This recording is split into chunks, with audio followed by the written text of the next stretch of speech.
ایک شخص حضرت عساکر رضی اللہ عنہ، انہوں نے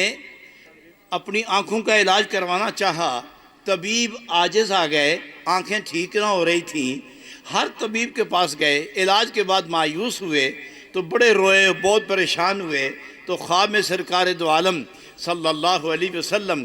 جلوہ فرما ہوئے، تو آپ نے ارشاد فرمایا عساکر پریشان کیوں ہو، جاؤ ابو نصر کے پاس جاؤ، ابو نصر کے پاس جاؤ، وہ اپنی انگلیاں تیری دونوں آنکھوں پہ رکھے گا، اسی وقت تیری آنکھیں لوٹ آئیں گی، تم ٹھیک ہو جاؤ گے۔ وہ یہ بات سن کر خاموش ہو گیا۔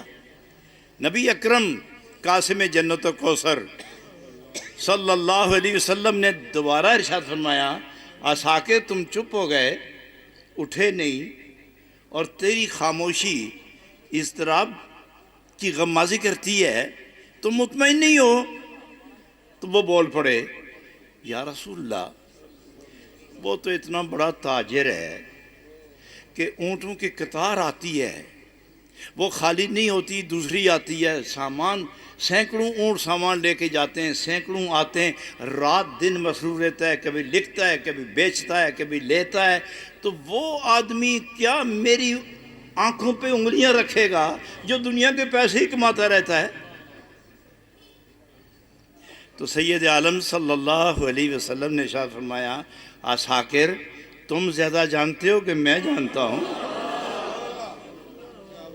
تو شرمندہ ہوئے، حضور معافی چاہتا ہوں، میں ابھی جاؤں لیکن مجھے سمجھایا تو جائے تاکہ میں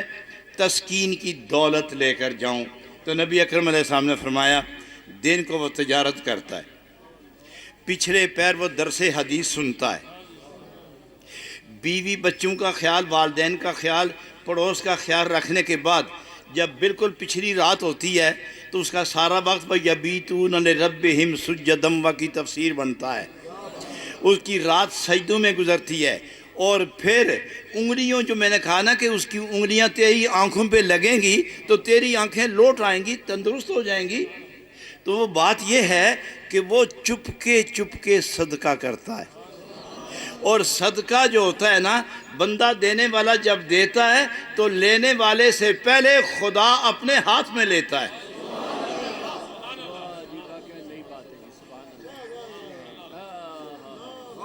دینے والا جب دے نا محبت کی بنا پر تو پھر پہلے خدا لیتا ہے۔ اور حدیث پاک کے الفاظ یہ ہے کہ جب تک تاجر کا ہاتھ اور خداوند ذوالجلال کا بے مثل ہاتھ آپس میں مل نہ جائیں، مانگنے والے کے ہاتھ پر وہ رقم نہیں جاتی۔ تو عساکر جس کے ہاتھ ہر روز رات کو کئی بار خدا کے ہاتھ سے لگتے ہیں، وہ ہاتھ میں برکت نہیں ہے۔ جناب کیا کہنے؟ رجال لا تلہیہم تجارت ولا بیع عن ذکر اللہ۔ حضرات جب بھی یہ واقعہ میں نے حدیث پاک میں پڑھا تو وجد کی کیفیت تھی، اور مجھے وہ تاجر نظر آئے کہ جو خدا کے ساتھ بھی تجارت کرتے ہیں اور لوگوں کے بھی دل بہلاتے گزرتے چلے جاتے ہیں۔ معزز حاضرین، چند دن کی یہ دنیا ہے، اس دنیا میں اتنا کچھ کماؤ کہ کل قیامت میں جب اللہ اور اس کے محبوب کے سامنے اٹھو تو شاد کامی اور فرشتے آپ کو مبارک دیتے ہوئے اٹھا کے لے جائیں۔